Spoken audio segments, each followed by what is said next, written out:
बड़ा दुर्भाग्य है चांडिल डैम का। फिर से यहाँ एक बड़ा आंदोलन खड़ा होने की जरूरत है। जितना भी सरकार आया, विस्थापितों के साथ कोई भी सरकार आज तक न्याय नहीं किया। पुनर्वासित करने का मतलब होता है कि जब वो आदमी जिस अवस्था में था, जहां आप उसे पुनर्वासित करेंगे वो उस व्यवस्था से अच्छा होगा। अभी तो एकदम लूट मचा हुआ है पुनर्वास ऑफिस में। अब देखें तो 6,54,000 रुपया जो पुनर्वास पैकेज मिलता है विस्थापितों को, इसका आधा दलाल खा जाते हैं। विमर्श न्यूज के संवाददाता ने चांडिल डैम पर के टूरिज्म प्रोजेक्ट पर पहले भी समाचार लिया है। सहकारी समिति का यह विशेषाधिकार चला आ रहा था।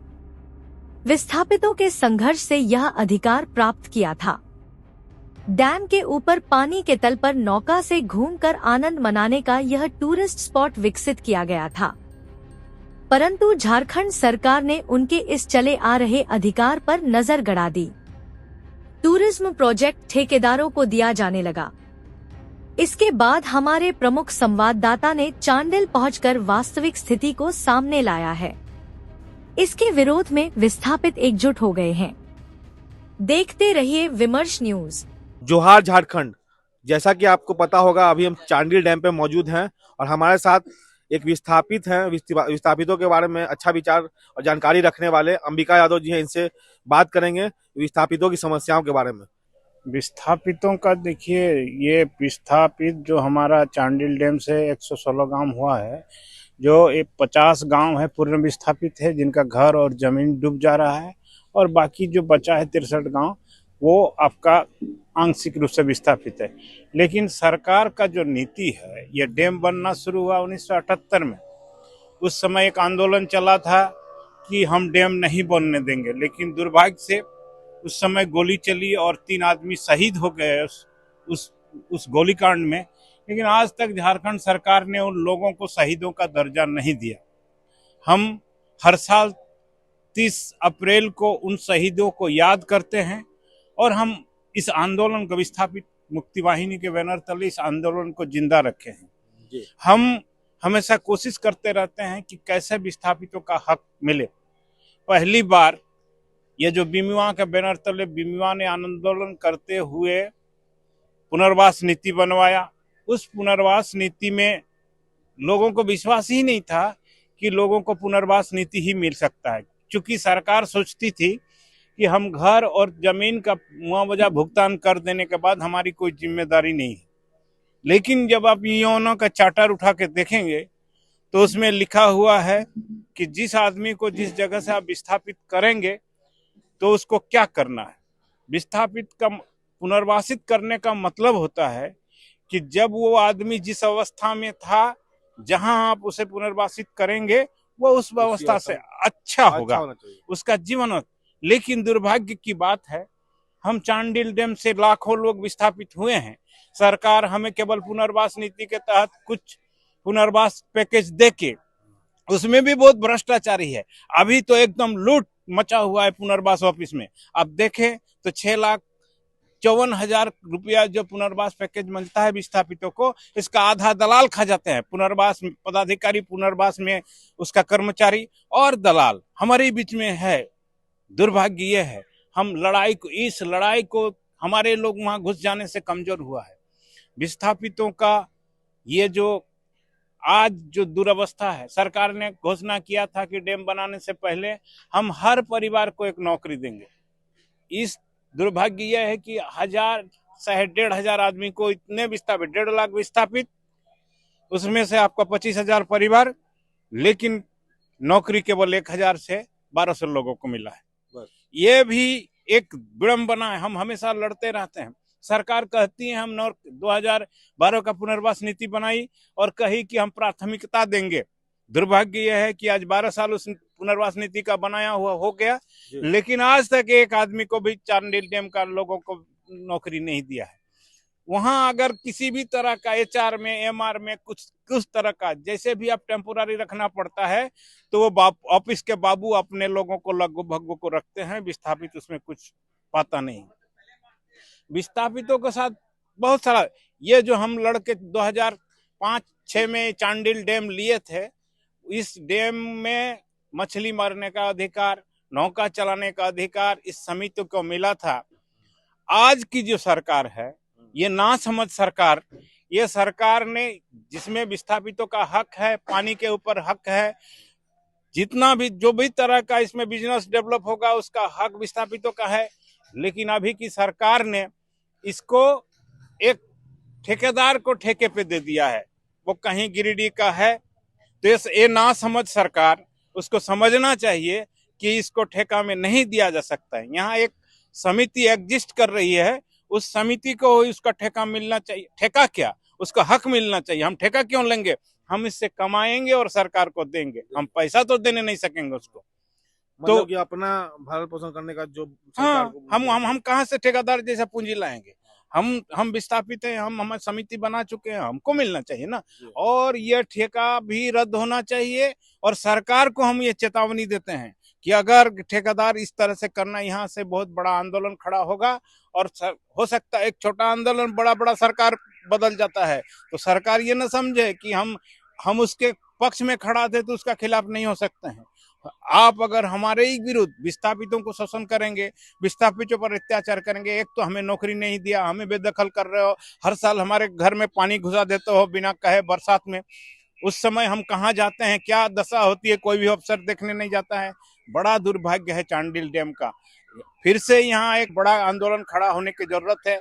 उसकी प्रतीक्षा में सतत हम संघर्ष और प्रयास में लगे हैं। आगे भी देखते हैं कि ये जितना भी इस तरह का अत्याचारी सरकार आएगा उसका हम जवाब उसी तरह से देंगे, और उसको हक और अधिकार यहाँ देने के लिए अगर नहीं मानता है सरकार, ठेकेदार को तो दे दिया गया है। हाँ, तो क्या आंदोलन करेंगे आप? जनतंत्र में भाई खुला है, हम शांतिपूर्ण तरीके से, जनतांत्रिक तरीके से इस सरकार को विवश करेंगे कि हमको विस्थापितों का अधिकार मिले, इसमें कोई ठेकेदार ना आए, और हमारा जो हक अधिकार है, हमको तो ऐसे नौकरी में वंचित कर दिया है। आप कम से कम हम यहाँ तो रोजगार करके खा रहे हैं, यहाँ हजारों विस्थापित हैं जो खा रहे हैं, उनका हक आप कैसे छीन सकते हैं? आप ही तो बोलते हैं कि जल और संपत्ति, उसमें पुनर्वास नीति में साफ साफ लिखा हुआ है कि इससे विस्थापितों को मिलेगा, विस्थापितों को देना है। और ये कौन सा मंत्री आता है, कौन पर्यावरण मंत्री, इसको पता भी नहीं चलता है कि किसका हक है। ये बोलता है नहीं हम ठेका दे देंगे, वो समिति ऐसा है, डिफॉल्ट करता है, फलना। डिफॉल्ट क्या? समिति के पास कहाँ से पैसा आएगा? विस्थापितों के पास कहाँ से पैसा आएगा? आप उसको पूंजी दीजिए, कारोबार करने दीजिए, पैसा दीजिए, सारा चीज आपको देना होगा। संपूर्ण पुनर्वास का मतलब ये होता है। मंत्री को तो पुनर्वास नीति पढ़ता ही नहीं है मंत्री आजकल। और एक पेशा कानून है, पेशा कानून में तो हमारा गांव का अधिकार है, तो हमारा तो यहाँ का गांव का अधिकार है। पेशा का जब बात करेंगे तो पेशा में सीधा सीधा हमारा अधिकार है। कोई ठेकेदार यहाँ नहीं आ सकता है, बाहरी आदमी का आने का ही नहीं है। लड़का तो सरकार तो ऐसे ही पेशा कानून का उल्लंघन करता है सब करके। वीडियो अच्छा लगे तो इसे लाइक कीजिए। जानते हैं कि झारखंड में स्वर्णरेखा नदी पर बांध बनाने और बहुउद्देशीय परियोजना का विस्थापितों ने विरोध किया था। तब तक उनका संघर्ष जारी रहा था जब तक उनके पुनर्वास की मुकम्मल व्यवस्था नहीं हुई। पुनर्वास नीति में उन्हें जमीन मिला। सरकार का दायित्व यह माना गया कि इस बांध से कई तरह के लाभ होंगे। इस बांध के कारण जो लोग विस्थापित होंगे उनका जीवन स्तर सुधारना भी सरकार का ही दायित्व है। इस वजह से जब डैम के ऊपर टूरिज्म का प्रोजेक्ट राजनेताओं के हाथ में जा रहा था, तब विस्थापितों की सहकारी समिति ने यह अधिकार पाया था। सहकारी समितियां के द्वारा मछलियों का केज के अंदर उत्पादन और उसके बिक्री पर भी सहकारी समिति को अधिकार दिया गया था।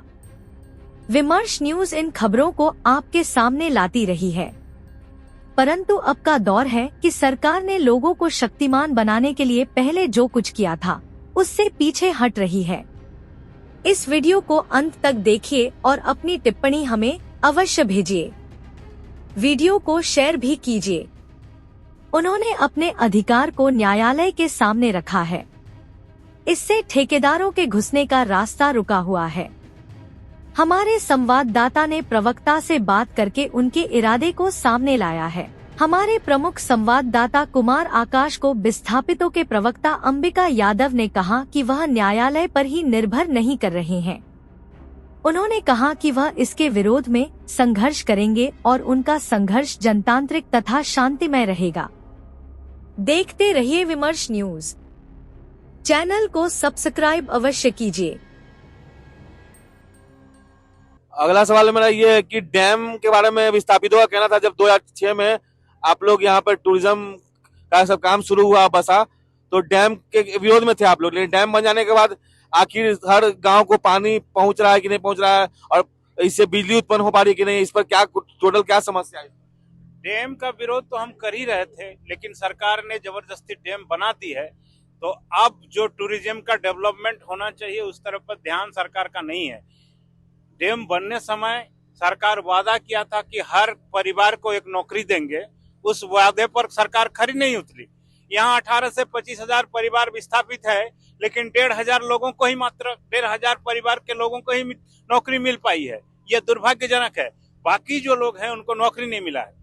तो ये जो जल से मिलके, पर्यटन से मिलके जो छोटा मोटा रोजगार होता है, ये सरकार को सोचना चाहिए कि विस्थापितों का रोजगार है, और इसको भी आप छीन के किसी बाहरी लोग को देंगे तो ये किस तरह से विस्थापित सहन कर सकता है?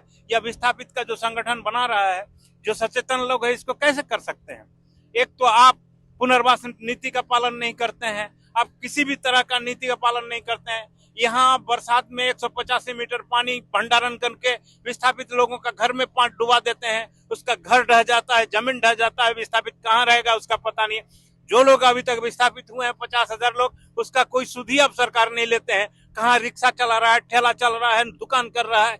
ये सरकार बिल्कुल ट्राइनी सरकार, अभी तक का जितने भी 25 साल के सरकार ने इस तरह का विस्थापितों के साथ बहुत छल किया है, और उसका तो हम बार बार ठगे जाते हैं। कोई भी सरकार आता है उसके पक्ष में हम बोलते हैं कि ये सरकार आ जाए तो हमको न्याय मिल जाएगा, लेकिन जितना भी सरकार आया, विस्थापितों के साथ कोई भी सरकार आज तक न्याय नहीं किया। हम आगे संघर्ष करेंगे और न्याय के लिए हम प्रयासरत हैं, संकल्पबद्ध है। अच्छा, अगर ठेकेदार के हाथों में दे दिया जाता है तो क्या कुछ घाटा है? ठेकेदारी करेगा, यहाँ 100 करोड़ 200 करोड़ का पूंजी फंसाएगा। आज आप मध्यवित्त लोग जो ये नाव में 1,000 रुपया में घूम रहे हैं, और ठेकेदार 10,000 रुपया लेगा। यहाँ गलत सलत तरीके का आवागमन होगा, माफिया आएंगे, जंगल है, जंगल काट के ले जाएंगे, क्या होगा कोई ठिकाना नहीं है। ये आज हमारे पास है तो हम इसका रक्षा करते हैं। पेशा कानून के अंडर में, अब तो पेशा रूल भी सरकार बनाई है, पेशा के अंडर में आप गांव का जमीन नहीं छीन सकते हैं। ये गांव घर का जमीन है, ग्राम सभा का है, आप कैसे ले सकते हैं? दूसरा बाहरी आदमी इसे कैसे लेगा? ये सोचने वाली बात है। लेकिन यहाँ के मंत्री इतना बात भी शायद नहीं जानते हैं कि हम पेशा का बात करते हैं, लेकिन पेशा कानून में क्या लिखा हुआ है, पेशा रूल अब क्या बना रहे हैं, और पेशा रूल में क्या अधिकार है ग्राम के लोगों का, ये सरकार को सोचना चाहिए। आप तो प्रचार करते हैं, लेकिन उस नियम का पालन कब करेंगे, इसका प्रतीक्षा में विस्थापित है। अच्छा, 8,000 मेगावाट बिजली जो उत्पन्न करने की बात कही जा रही है, 185 मीटर से ऊपर पानी जाता है, तो उससे कितने गांव को फायदा होगा? क्या वो गांव को मिलेगा या फिर सरकार उसको प्राइवेट घरानों में बेच देगी? नहीं, 8 मेगावाट बिजली से क्या, 2 यूनिट 8 मेगावाट बिजली बनाने के लिए 185 मीटर जल का भंडारण आप क्यों करेंगे? हजारों मेगावाट आपका बिजली पड़ा हुआ है, आप उसको बनवाइए ना। यहाँ 8 मीटर बना के आप क्यों 50,000 लोगों को विस्थापित करेंगे?